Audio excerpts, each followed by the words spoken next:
Si vous n'aimez pas l'architecture, aimez au moins la culture.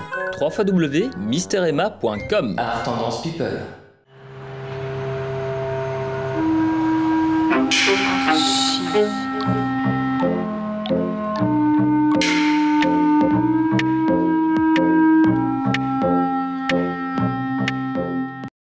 Geoffroy, on s'est connus il y a déjà quelques années d'ici parce que tu fréquentais un endroit que je fréquentais également, qui était le Café Numérique, que j'avais initié avec l'ancien patron du Myrano, Paul Sterck, et d'autres personnes, dont Édouard Séneuve. Donc je sais que tu es féru de nouvelles technologies, mais par contre je ne savais pas que tu étais féru d'architecture et d'urbanisme. Tout à fait. Mais non seulement je suis un geek, mais en plus je suis un passionné effectivement d'architecture. Je suis d'une famille d'architectes. Et donc, ça a toujours été un grand intérêt pour moi par rapport à ça. J'ai d'ailleurs travaillé dans l'immobilier il y a cela quelques années. Et je suis très heureux de me retrouver enfin de l'autre côté de la barrière pour essayer d'améliorer les choses. Je crois qu'il y a pas mal de travail à Bruxelles. Alors, ce qui s'est passé, c'est que le bourgmestre de la ville de Bruxelles, Freddy Tielemans, il y a 2 législatures d'ici, a dit au revoir aux écolos pour faire venir le CDH. Donc Henri Simon, c'est parti pour laisser place à Christian Seux. Il nous a refait le même coup médiatique cette fois-ci en virant le CDH au profit du MR et hop, tu as pu prendre la place de Christian Seux et te voici donc échevin de l'urbanisme, mais également du patrimoine. Tout à fait. C'était vraiment quelque chose sur lequel j'insistais beaucoup. J'ai vraiment insisté pour que ce soit inscrit, vraiment, puisque j'ai le plaisir de m'occuper également de la centrale d'achat, mais comme on ne pouvait pas avoir un titre kilométrique, j'ai préféré vraiment insister sur la partie urbanisme et patrimoine, puisque pour le grand public, je dirais, la centrale d'achat, ça n'évoque pas grand-chose. Non, mais en même temps, j'ai l'impression que ça va un peu ensemble, non ? Ça va un peu ensemble, ça peut être une redite, mais je trouvais que insister sur le patrimoine qui a souvent été oublié pour Bruxelles, eh bien, c'était l'occasion un peu de le remettre à l'avant-scène. Alors, on va parler de cette législature-ci. Quels sont tes grands projets ou les orientations? Sur quoi est-ce que tu voudrais travailler pour les prochaines années? Alors, il y a beaucoup de choses qui m'intéressent. Évidemment, on l'a évoqué, le patrimoine, qui sera vraiment une très grande préoccupation de manière transversale sur l'entièreté de la législature. Également, et ça c'est quelque chose de très important, c'est la qualité de l'architecture. Je pense qu'à Bruxelles, on a vraiment souffert pendant des années d'un manque de volonté par rapport à la qualité qu'on demande aux architectes. Je trouve qu'il n'y a pas de réelle tour qui soit ambitieuse, qui soit emblématique à Bruxelles. On a des tours qui sont parfois connues, reconnues par certains Bruxellois, mais qui ne soient pas des tours Foster, des tours Cocoon, des tours Transamerica comme on peut avoir dans d'autres pays. Et ça, c'est pour moi quelque chose qu'on doit faire si demain, par exemple, on doit faire une tour, mais d'une manière générale, pour l'architecture, on doit vraiment essayer de sortir de ce que j'appelle l'architecture de concertation, l'architecture triste où juste on fait du mètre carré. J'espère que ça pourrait être un élément vraiment important. Ça veut dire que tu aimes l'architecture de qualité ou l'architecture m'as-tu vu? J'aime l'architecture de qualité, mais aussi les matériaux de qualité. Je pense que l'un ne va pas sans l'autre. Il faut non seulement avoir le trait, mais il faut en plus mettre les moyens. Et je pense que c'est en mettant les moyens qu'on va garder une architecture vraiment sur le long terme. On le voit pour les bâtiments anciens, eh bien, on a vraiment fait le choix à l'époque de prendre des vrais matériaux de qualité et pas uniquement du contreplaqué comme on le fait trop souvent. C'est vrai que c'est parfois difficile. On se souvient qu'au 19e siècle, il y avait une obligation de mettre 10% du prix de l'œuvre, enfin du prix par rapport à la construction dans la façade. C'est d'ailleurs pour ça qu'on avait une telle qualité des façades. Aujourd'hui, ça n'est plus une obligation. Je peux le comprendre, il y a plein de raisons pour cela. Mais néanmoins, on doit proposer de faire quelque chose de plus ambitieux en matière d'architecture. Éviter quelque chose de triste comme on le fait trop souvent. Ou du pastiche. Ou du pastiche, ça c'est très souvent le cas aussi. Au niveau du logement, on entend souvent que Bruxelles a de gros problèmes de logement. Est-ce que ça va être aussi un fer de lance pour toi? Alors, on parle souvent du prince démographique. Moi, je pense qu'il s'agit en partie d'une excuse pour essayer d'imposer dans certaines zones absolument du mètre carré absolu, enfin, dans des zones où simplement on devrait faire des gabarits normaux et on en profite. Certains, en tout cas, prennent ça comme excuse pour faire absolument des tours ou essayer de l'imposer, des Ré plus 9, Ré plus 10, Ré plus 11. On sent vraiment une pression très forte autour de ça. J'espère simplement que chaque zone à Bruxelles pourra prendre sa part par rapport à l'arrivée d'un nouveau public à Bruxelles tel qu'on l'annonce en 2020, 2030, 2040. Et si on a vraiment une programmation globale, eh bien j'espère qu'on pourra justement répartir beaucoup mieux cette charge et qu'on évitera simplement de charger les nouvelles zones, les zones qui n'auraient pas été urbanisées jusqu'ici, auxquelles on imposerait spécialement des tours. Est-ce qu'il y a des dossiers que traitait ton prédécesseur que tu as envie de revoir aujourd'hui parce que tu trouves qu'ils n'ont pas en fait la place dans ta vision de la ville, ou est-ce qu'il y a des choses que tu voudrais avancer beaucoup plus rapidement parce que tu as envie de les voir arriver dans ta législature? Alors, ça fait beaucoup de questions évidemment.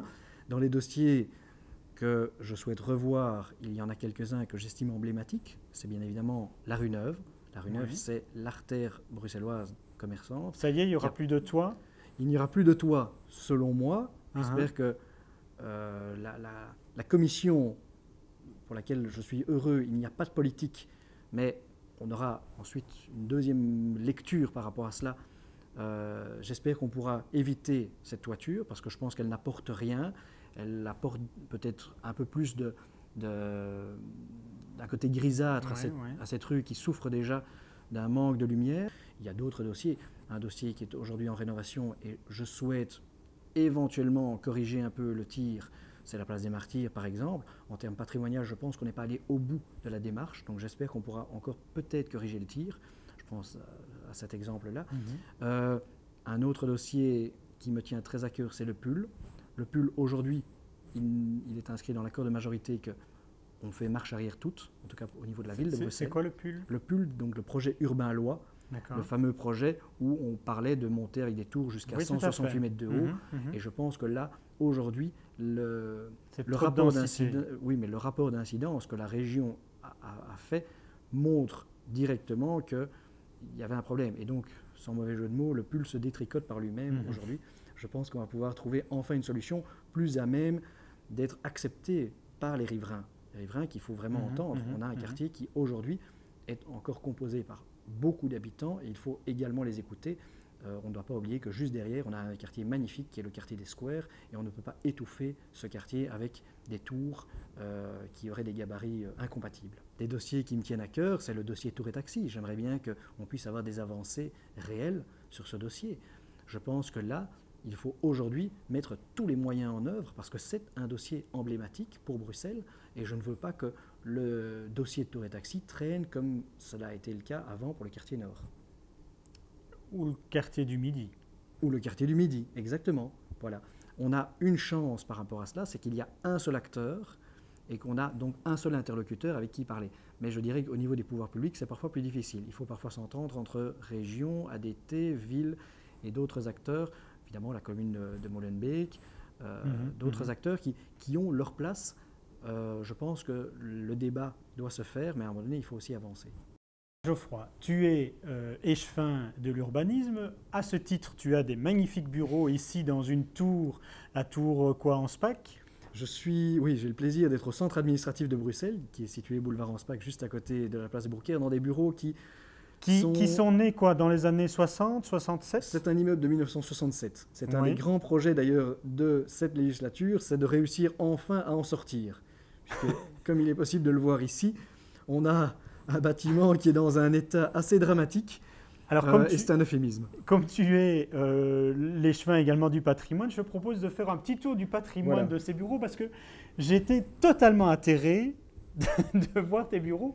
Donc, tu veux bien me faire un petit tour? Avec joie. Alors, on va peut-être commencer par derrière.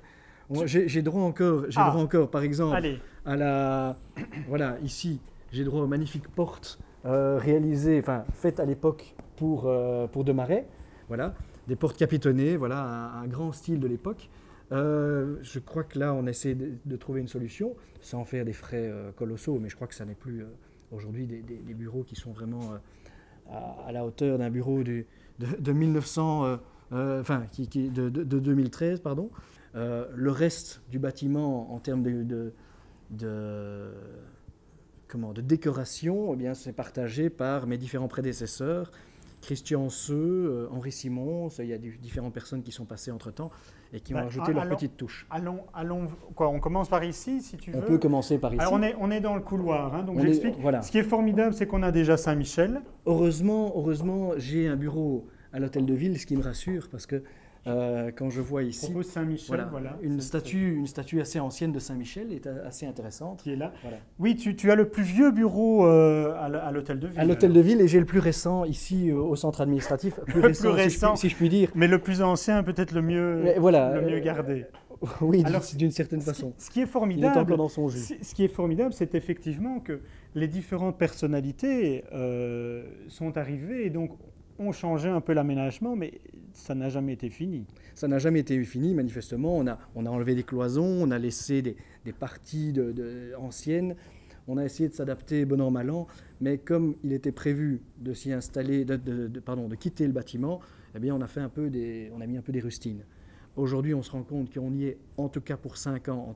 Voilà, donc tu vas remettre encore l'une ou l'autre rustine. On va quand même essayer d'un tout petit peu améliorer les choses pour les personnes qui y travaillent. Je crois que pour 5 ans, ça le mérite. Et j'espère que surtout que dans 5 ans, on pourra quitter. Mais pas uniquement pour mon cabinet, mais pour l'ensemble du personnel qui travaille ici.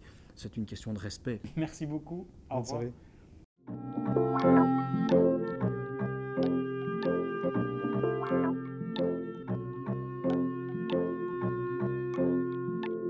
Si vous n'aimez pas l'architecture, aimez au moins la culture. www.misteremma.com. Art Tendance People.